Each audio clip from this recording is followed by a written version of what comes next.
There's no question that 2020 has been a challenging year. We have had to learn, adapt, and persevere in the midst of the most difficult of circumstances. People with disabilities have been disproportionately impacted by the pandemic, and this has amplified the importance of accessible technology for more than 1 billion people with disabilities around the globe. Inclusion leads to innovation. The more we understand deeply how to empower everyone is when we can, in fact, advance technology to benefit everyone that much more. Today, I want to introduce you to 5 of my colleagues to share how they're using accessible technologies to thrive in their jobs. I'm a senior accessibility program manager at Microsoft. I help teams make their sites accessible so that people with disabilities can use them. I have low vision, and that means I don't know what my eyesight will be like from one day to the next. So I use magnifier that's built right into Windows, and that helps me read the documents that people send me. I also use customizations to my pointer for my mouse, and I've adjusted the color and the size so that I'm able to locate it anywhere on the screen. It's all about access. I am the Global Accounts Payable Manager based out of Redmond here at Microsoft. Accounts payable touches every part of the business. There isn't anybody in the company who doesn't generate something that needs to be paid in one way or another.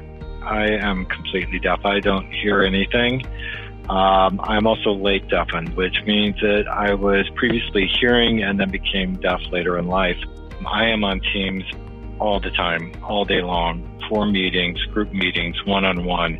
Teams really has one of the best captioning models that are out there on the market. I can use it in meetings. I can use it for outbound phone calls. And most recently, I can even use it for inbound phone calls.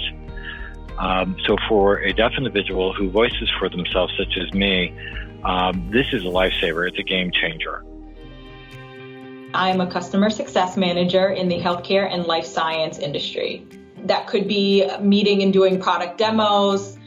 It also could be just trying to forecast in terms of what do I need for that particular business. Really kind of depends on the day. My analytics enables me to look at data over time.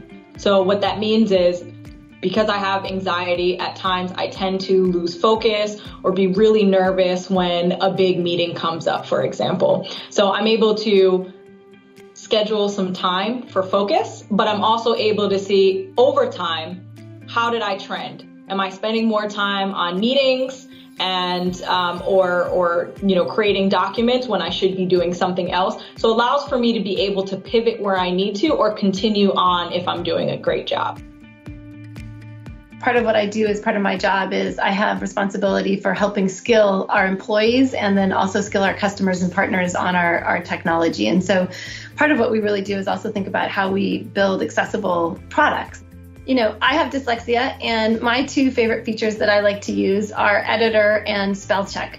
And the reason for that is that those are things that are really hard for me to do.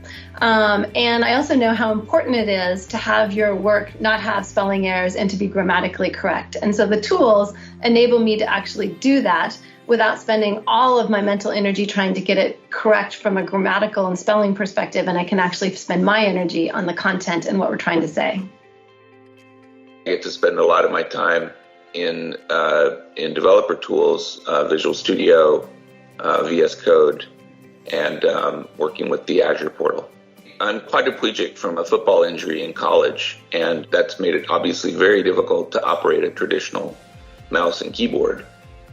What I use in its stead is this headset mouse you can see, which tracks my head movements on the screen.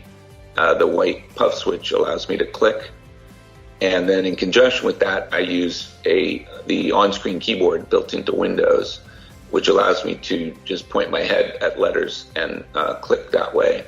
And so whether I'm writing an email or writing code in Visual Studio, I can do that very quickly with the combination of those 2 technologies. Thank you, Angela, Corey, Greg, Kim, and Lex, for sharing your stories and for the passion and the ingenuity you bring to your work. Each of us can take action to drive change by recognizing the many talents and contributions of the people with disabilities, by creating more inclusive work environments and investing in innovation that powers a more accessible world. You can learn more about our work here, and I hope you'll join us on this journey. Thank you very much.